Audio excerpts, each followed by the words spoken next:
तर मंडळी एका 10 वर्षाच्या चिमुकलीवर तिच्या तोंडात कापड कोंबून तिच्यावर बलात्कार करण्यात आलेला आहे।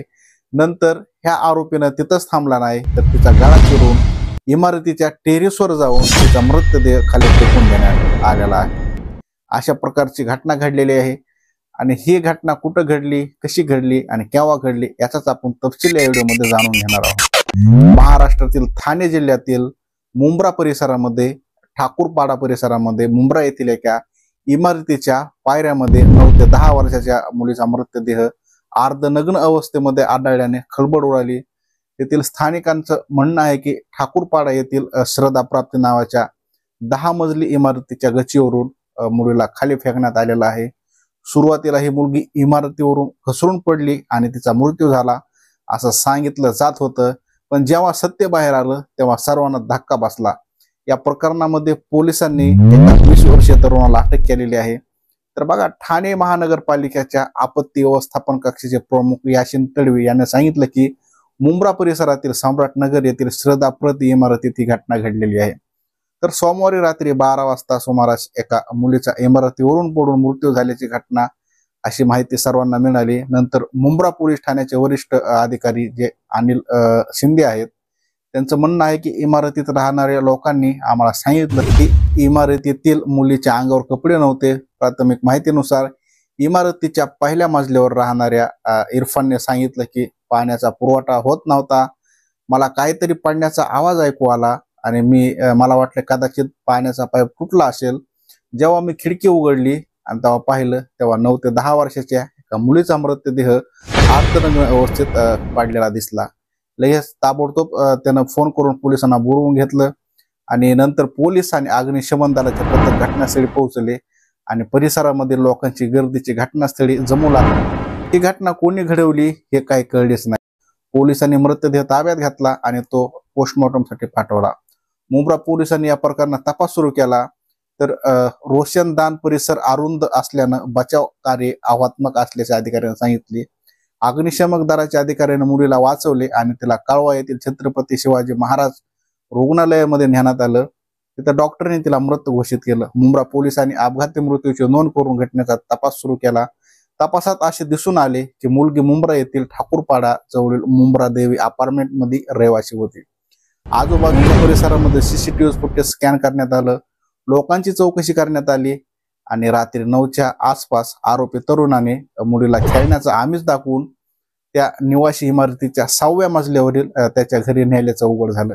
येथे त्याने मुलीच्या तोंडात कापड बांधले जेणेकरून तिचा आवाज बाहेर जाऊ शकणार नाही। त्यानंतर त्याने तिच्यावर बलात्कार केला। मुलगी त्याच्या विरुद्ध बोलू नये म्हणून त्याने धारदार शस्त्राने तिचा गळा चिरला। त्यानंतर तो मुलीचा मृतदेह त्याच्या घराच्या बाथरूम मध्ये घेऊन गेला आणि तिथे उघड्या खिडकीतून बाहेर फेकून दिला। पोलीस तपास पथकाने इमारतीत प्रत्येक फ्लॅटची तपासणी केली आणि त्याला आढळले की त्या माणसाच्या घरातील बाथरूमची खिडकी उघडी होती जिथून त्या मुलीला ढकलले होते। या प्रकरणाचा छडा लावण्यासाठी 2 मुलांची साक्ष महत्वाची ठरली।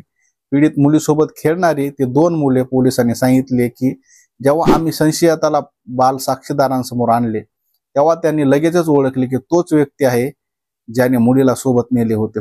पोलिसांनी सांगितले की बेरोजगार आरोपी हा मूळचा बिहारमधील सुलतानपूरचा रहिवासी आहे। पोलिसांनी सांगितले की मुलीच्या वडिलांचे निधन झाले आहे, ते तिच्या आई आणि भावासोबत राहत होते। त्याच्या कुटुंबाची आर्थिक परिस्थिती चांगली नाही, आरोपी बेरोजगार आहे आणि त्याचा कोणत्याही गुन्हेगारी इतिहास नाही असं सांगण्यात येत आहे। मुलीच्या पोस्टमॉर्टम रिपोर्टमध्ये आरोपीनं प्रथम तिच्यावर बलात्कार केल्याचं उघड झालं आहे। त्यानंतर त्याने तिचा गळा चिरला आणि नंतर तिला उंचावरून खाली फेकून दिल्याची असली धक्कादायक घटना मुंब्र्यामध्ये घडलेली आहे। तर बघा मंडळी, 10 वर्षाच्या चिमुकलीवर अशा प्रकारचा अन्याय केलेला आहे आणि ते आपल्या विरोधात काय बोलू नये म्हणून तिचा गळा देखील चिरून तिला टेरेसवरून खाली फेकण्यात आलेला आहे। तर हे 20 वर्षाचा तरुण जो आरोपी आहे तो बिहार मधला आहे आणि सुरुवातीला असं वाटलं की चिमुकली पाय घसरून पडली असेल आणि त्याच्यामध्ये तिचा मृत्यू झाला असेल असं पहिल्यांदा वाटलं।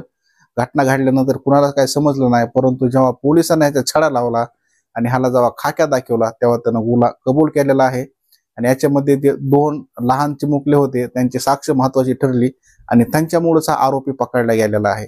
बघा मंडळी, जे आता जे बिहारचा हा आहे तरुण, ठीक आहे, आता जे बाहेर राज्यातून येतात MP, UP, बिहार असे, उत्तर प्रदेश असेल, अशा प्रकारच्या घटना तिकडं भरपूर प्रमाणात घडतात, परंतु त्याचं आता रूपांतर महाराष्ट्रामध्ये करण्यात हे महाग पुढे बघत नाहीत. कारण की तसा असं त्याच्यावर कायदा करण्यात यायला पाहिजे की ह्यांना विजा टाईप करायला पाहिजे. 6 महिन्यासाठी 5 महिन्यासाठी ह्यांच्या प्रॉपर ज्या एअरपोर्ट असेल किंवा पुणे स्टेशन, जे विमानतळ असेल मुंबई अशा ठिकाणी किंवा रेल्वे स्टेशनमध्ये त्यांचा विजा तपासला, एक विजा कसा असतो बाहेर देशात जाण्यासाठी तसंच त्यांना काहीतरी देण्यात यायला पाहिजे विजा टाईप, 6 महिन्यासाठी, 3 महिन्यासाठी किंवा एका वर्षासाठी. आणि त्यांची प्रॉपर एंट्री, किती बिहारी, किती UP, किती MP मधले माणसं आपल्या महाराष्ट्रामध्ये आहेत आणि त्याच्यापैकी कुणी सुद्धा गुन्हेगार असू शकतो आणि उद्या ही घटना तुमच्यासोबत पण घडू शकते, काय माहित. त्यामुळे सरकारला हा सगळा आलेख तयार करावा लागेल आणि नव्यानं ह्याच्यावर काहीतरी उपाययोजना करण्यासाठी महत्वाचं पाऊल उचलावं लागेल, जेणेकरून महाराष्ट्रामध्ये जी बाहेर राज्यातली माणसं येऊन जे लोकसंख्या वाढतात किंवा जे रोजगारामध्ये कमकुवतपणा महाराष्ट्रामधील मुलांना म्हणा किंवा व्यक्तींना जो भोगावा लागतो ते ह्यांच्यामुळे ते भोगायला भेटत नाही. कारण की एवढी महाराष्ट्रामध्ये लोकसंख्या बाहेर राज्यामधली झाली की महाराष्ट्राची लोकसंख्या कमी आणि बाहेरची लोकसंख्या जास्त झालेली आहे. तर हे कुठंतरी अशा प्रकारे जे बाहेर राज्यातले जे परप्रांतीय आहेत त्यावर निर्बंध लावण्यात यायला पाहिजेत आणि ह्यांना काहीतरी विजा गिजा टाईपची प्रॉपर एंट्री करून सर्वांची माहिती घेऊन ह्याची नोंदणी करण्यात यायला पाहिजे, असं काहीतरी करायला पाहिजे. यावर तुम्हाला काय वाटते नक्की कमेंटमध्ये सांगा. हे रोखण्यासाठी काहीतरी करायला पाहिजे आणि अशी काही तुमची नवीन आयडिया असेल तर कमेंटमध्ये सांगा. आपण एक सरकार विरुद्ध एक आवाज उठवू आणि त्यांच्यापर्यंत ही माहिती पोहोचू की बाबा अशा प्रकारच्या खूप आपल्या महाराष्ट्रामध्ये घटना घडत आहेत. आणि बघू, कमेंट करा, यावर काहीतरी उपाययोजना करावंच लागेल. कारण की असं म्हणल्यास आपल्या महाराष्ट्राची वाट लागल्याशिवाय राहणार नाही.